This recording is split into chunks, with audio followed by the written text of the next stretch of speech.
Mwanamke ndio nguzo katika familia. Wanasema baba ni kichwa, mama ni shingo, lakini sana sana mimi naona mama ndo anayefanya kazi kubwa kwa sababu mama ndo anayelea watoto, anayekaa na watoto kwa muda mwingi. Mambo vipi? Poa. Unaitwa nani vile? Naitwa Christina from Jangwani. Ni mwanafunzi wa kidato cha 3 kutoka Jangwani Sekondari iliyoko Dar es Salaam Kariakoo. Kwani nyinyi sio kama ikitokea siku mvua imenyesha na kuwa kama ni fursa ya kulala nyumbani? Hatuwezi tukalala kwa sababu kilichotupeleka shule sio kulala, ni kusoma.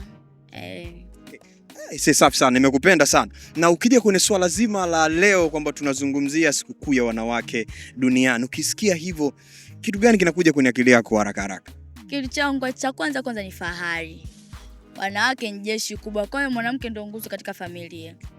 Wanasema baba ni kichwa, mama ni shingo, lakini sana sana mimi naona mama ndo anayefanya kazi kubwa kwa sababu mama ndo anayelea watoto, anayekaa na watoto kwa muda mwingi. Mfano muda mwingine baba anakuwa kama ni mnywaji wa pombe, anakuwa anaondoka nyumbani anapiga familia yake, lakini mama ndo anakuwa anasimama nao kwa kila kitu. Kwenye masomo atahangaika, atatafutia nguo, chakula, kila kitu.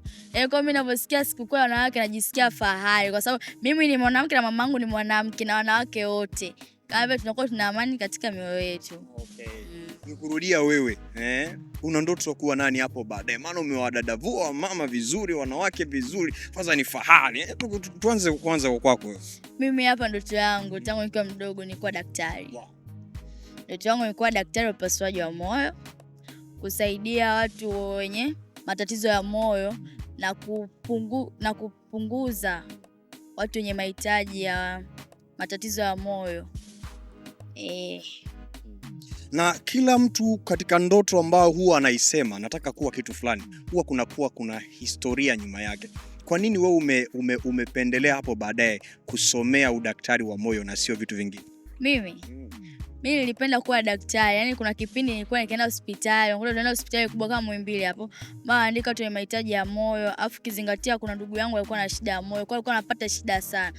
Kwa hiyo mimi nikaja nikamwambia mamangu, mama mimi nataka kuwa daktari wa moyo niweze kuwasaidia watu wenye shida kama hizi. Niweze kupunguza asilimia ya watu wenye magonjwa kama haya nchini kwetu. Kiwa kama binti na mwanamke ajaye mwenye kusababisha mambo fulani yakatokea duniani katika ukubwa na matokeo ambayo yatakuwa ni sehemu ya alama kwa wanawake wengine ambao watakuja baada ya wewe, ukipewa dakika moja uzungumze na wanawake wote duniani, kitu gani ambacho utawaambia? Cha kwanza nitaambia sikate tamaa. Jitahidi kwa hali yoyote alionayo. Hiyo ni hali ngumu, ni hali yoyote alionayo, asikate tamaa. Awe na moyo wa kutoa, awe na moyo wa kushukuru. Safi kabisa. Ngoja nihamie na upande wangu wa mkono wa kulia huku. Bado niko na wanafunzi wa shule ya Jangwani. Safi sana, mna kitu nyinyi. Tafika mbali sana. Mambo vipi? Poa. Unaitwa nani vile? Esther. Esther. Huyu Esther kwenye Biblia au Esther kwenye nini? Kote. Safi sana. Esther, wewe ni mwanafunzi wa kidato cha ngapi na zipi ndoto zako kwa hapo baadaye kama mwanamke? Mimi nipo kidato cha 3 na pia nachukua masomo ya science. Ndoto zangu za baadaye ni kuwa daktari wa wanawake na watoto, gynecologist. Yeah. Na kwa nini umechagua kwenye eneo hili la wanawake na watoto na sio maeneo mengine kama mwenzio hapa amesema daktari wa moyo? Kwanza mimi ni influence mimi kupenda kuwa hivyo ni bro wangu. Yeah. My bro always anapenda kunitia moyo na pia ananiambia nisikate tamaa kila ambacho nataka kuwa baadaye. Ndio maana napenda kuwa hivyo. Hauoni kama masomo haya kwa wanawake yanakuwa kidogo ni changamoto? Kwa sababu na sayansi ni ngumu, wanawake hawezi kusoma masomo ya sayansi. Kwa upande wako unalichukuliaje hili na hii mitazamo ambayo iko nje ya milango ya huko kwa watu ambao wanakuwa wanazungumzia hili swala? Actually, hao wanaongea hivyo. Unakuta labda baadhi yao ndio wame experience iko kitu kwamba masomo ya science ni magumu kwao. Ndio tukatai, lakini make more efforts kwenye masomo ya science actually utatoboa. Na ni mtu gani kwenye tasnia ya eneo ambalo wewe unalipenda? Na udaktari wa kina mama na watoto ana kuinspire sana, yani ukikaa hivi unasema I wish one day. Ni pale hospitali ya Muhimbili. Aunti yangu ipo kwenye kitengo cha hiyo Gynecologist. Safi sana. Nimeipenda hiyo. Hebu niambie kwako. Mambo vipi? Poa. Unaenda kama nani? Unaenda kama nani? Lawyer. Hatufahamu wewe ni nani, uko kidato cha ngapi, na pia ndoto zako ni zipi kama binti na mwanamke wa nguvu ajaye? Kwa majina naitwa Hope. Nipo kidato cha 3. Ndoto yangu kubwa ni kuja kuwa lawyer. Kwa nini lawyer na sio daktari kama ndugu zako wawili watatu hapa tumezungumza nao kwenye masuala fulani? Kwa sababu ni kitu kilichotokea kupenda kutetea watu akiwa mfanya makosa, kuta mwingine hajafanya kosa. Wanapenda kuona kila mtu yupo na haki sawa kwa wote.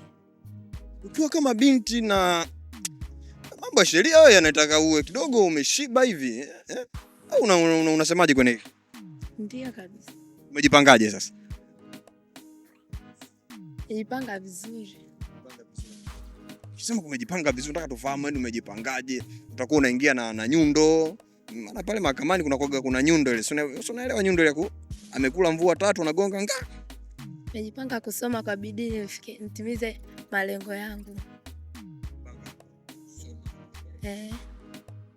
Kabisa. Lakini mbona mimi nikikuangalia na miwani uliovaa kama unapendeza kuwa daktari hivi? Hapana, sio ndoto yangu ya kuwa daktari. Ndoto yangu kubwa ni kuwa mwanasheria.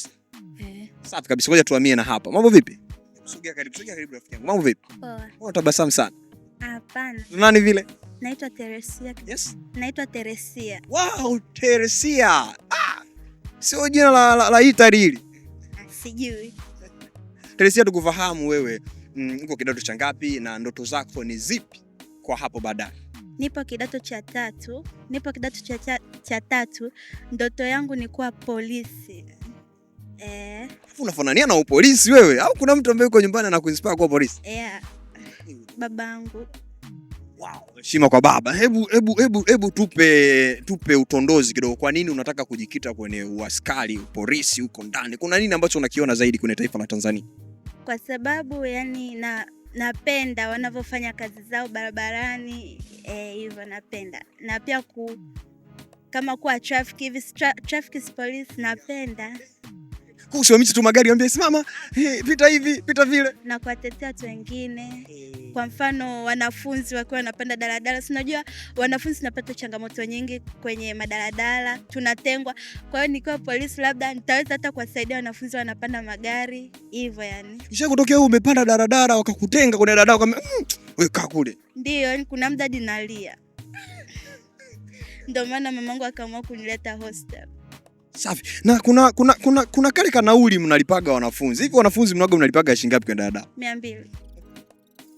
Na huko ndo kanairaga mzozo kati ya wanafunzi. Isha kutokea ukalipa afu konda kakata? Hapana. Akamwambia bana umetosha bana mimi sipaki wanafunzi sasa hivi. Hiyo ishawahi. Sasa mnawezaje kama mabinti sasa kukabiliana na hiyo changamoto ya makondakta kuambia bana wanafunzi wametosha kwenye gari, alafu wakati huu ukiangalia muda umeenda unabidi uwae nyuma? Kwangu mimi, yani kwangu mimi cha kujitetea, kwangu mimi sio kwa wengine. Mimi nikilia. Nilipokuwa day school nilikuwa nalia, ile ndo nikawa napewa chance hivyo. Unaweza kalia kidogo? Hapana. Tukatuoneshe bana mimi nikikaa kwenye daladala nikiona konda nielewe nataka kuniacha nalia na galagala unafanya hebu kidogo tuoneshe tuelewe. Maana student connect natamani wanafunzi wafahamu. Kulia siwezi. Kwa nini huwezi?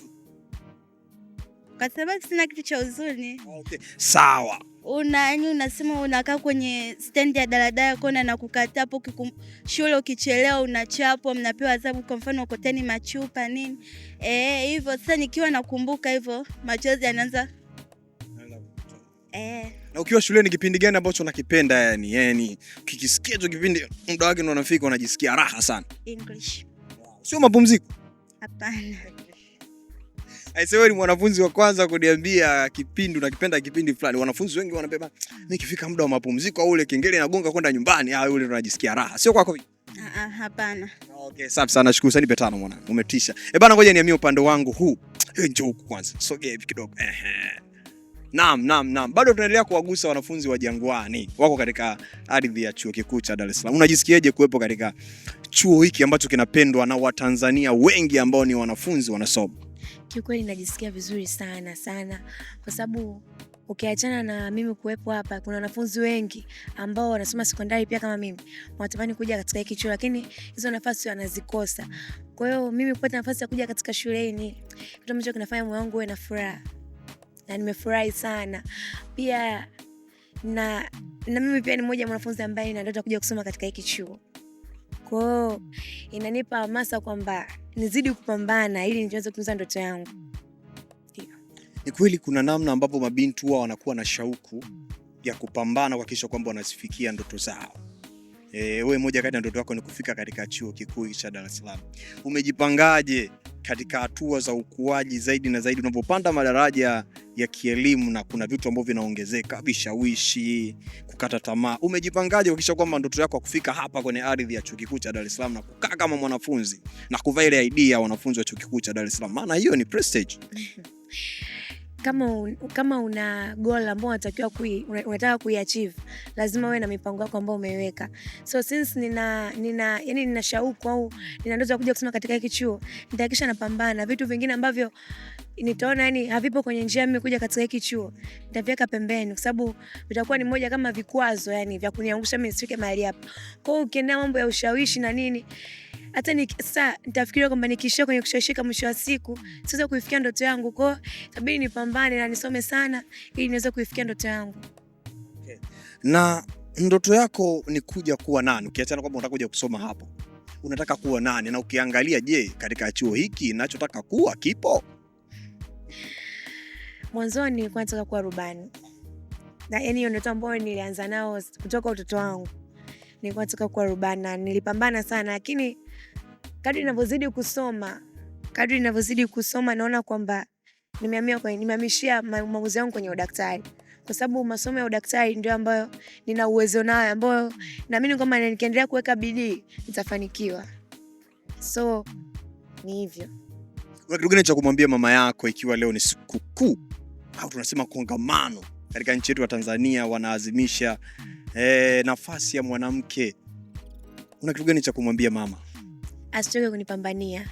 Ajue kabisa kila ambacho anakiwekeza atakuja atakuja kuona matunda yake. Since napambana sana, sijachoka wala sina mpango wa kukata tamaa katika elimu yangu na ndoto zangu. Kwa hiyo aendelee kujipa moyo na aendelee kuwekeza kwangu, kwa maana baadaye matunda yake atayaona. Ni kitu gani ambacho unajivunia kwa mama yako? Kwa mama na kwa wanawake wengine ambao wanafanya vitu vikubwa katika nchi ya Tanzania. Kwanza kwa mama yangu ni mtu mmoja jasiri sana. Mpaka aje kurudishwa nyuma na kitu fulani, unajua amepambana vya kutosha, na amepambana sana mpaka amekuja kuacha kitu kiende. Amepambana sana na kwa wanawake wengine. Nahimiza role model mama yangu, wawe jasiri, wasikatishwe tamaa, isiwe rahisi kukata tamaa, na kama kweli wana ndoto kupata kitu fulani, inabidi wapambane sana. So that's my Okay. Wacha tumamie na rafiki yetu mwingine hapa. Mambo vipi? Poa. Unaitwa kama nani? Naitwa Benedetta Frank from Jangwani, kidato cha 3. Safi kabisa. Sasa wewe, nataka tuzungumze kwenye swala hili la kujitafuta katika namna ya kusoma na kuhakikisha kwamba binti unafikia ndoto zako. Wewe unajipangaje kabisa kufika kwenye ndoto yako na tuifahamu ndoto yako? Msichana kujitafuta ili kufikia ndoto zake, cha kwanza bidii na malengo. Kwa sababu unatakiwa uwe na malengo then ndo uanze kusoma. Kwa hiyo unatakiwa ukiwa unasoma unatakiwa ujue nasoma ili nifike lengo fulani, nasoma kupambania kitu fulani. Kwa hiyo ili uweze kujitafuta na kupata au kutimiza malengo yako, lazima usome kwa bidii, ujitafute, usome kwa bidii sana. Yeah. Na ndoto yako unataka kuja kuwa nani hapo baadaye? Mimi ndoto yangu ni kuja kuwa daktari bingwa wa figo na magonjwa ya kansa. Safi kabisa. Kwa nini figo na kansa? Kuna story gani ambayo iko nyuma hapa ambayo imekusukuma ukawa na ndoto kama namna hiyo? Kwa sababu kuna kipindi hivi nilikuwa naenda hospitali Ocean Road. Nilikuwa naenda kwa ajili ya matibabu ya bibi yangu. Alikuwa mgonjwa wa kansa. Lakini nilipofika kule nilikuta wagonjwa wengi, wengi wapo kule kwa ajili ya kansa, wanatakiwa kufanywa matibabu. Kwa kile kitu kikaja kuniumiza kwa sababu bibi yangu naye nilikuwa namuona nyumbani anavyoteseka, vile anaumia, anakuambia na maumivu. Kwa yani kuna muda nilikuwa nikikaa nalia, nikasema yani lazima nije kufanya kitu fulani, yani lazima nije kutimiza ndoto fulani ili niweze kuja kumsaidia. Yani hata kama sio bibi yangu, kuja kuwasaidia watu wengine wenye matatizo kama hayo. Kwa hiyo ndio hivyo. Hiki ni kitu kilichonifanya mimi kuja kutamani kuwa daktari wa kansa. Na kwa upande wa daktari wa figo, napenda kwa sababu nikiwa nasoma kwa mfano figo, yani nilikuwa nasoma napenda vile inapochambuliwa. Kwa hiyo natamani siku moja nije kuiona live, yani hivyo. Kwa hiyo napenda kwa hivyo daktari wa figo na magonjwa ya kansa. Okay, figo na kansa. Figo umesema unapenda kwa sababu namna ambavyo mnasoma inachambuliwa then unataka kuiona ikiwa live. Unaonaje? Ndio. Safi sana. Na mtu gani ambaye anakuinspire kwa wanawake kwenye eneo hilo ambalo wewe unatamani kuwa kwa hapo baadaye? Ni dadangu. Dadangu ni daktari wa figo. Kwa hiyo kuna muda nikimwangalia vile anavyokuja nyumbani au kuna muda anakuja anaanza kuongea yani vile anavyoongeaga naye. Kwa hiyo kuna muda nakaa naye naongea naye. Kwa hiyo ninavyoongea naye kuhusu ndoto yangu mimi, vile anavyonishauri, anavyoniambia usikate tamaa. Basi kwa sababu na yeye yani vile ni daktari wa figo basi ananielewa. Kwa hiyo hivyo nikawa natamani kuwa kama yeye. Na umeandaa mikakati gani kuhakikisha kwamba unafikia sana ndoto zako? Lazima kuwe na plani hapa kwamba okay, nitafanya hiki, nitafanya kile mpaka nifike kule. Plani yangu cha kwanza ni kusoma kwa bidii. Soma kwa bidii.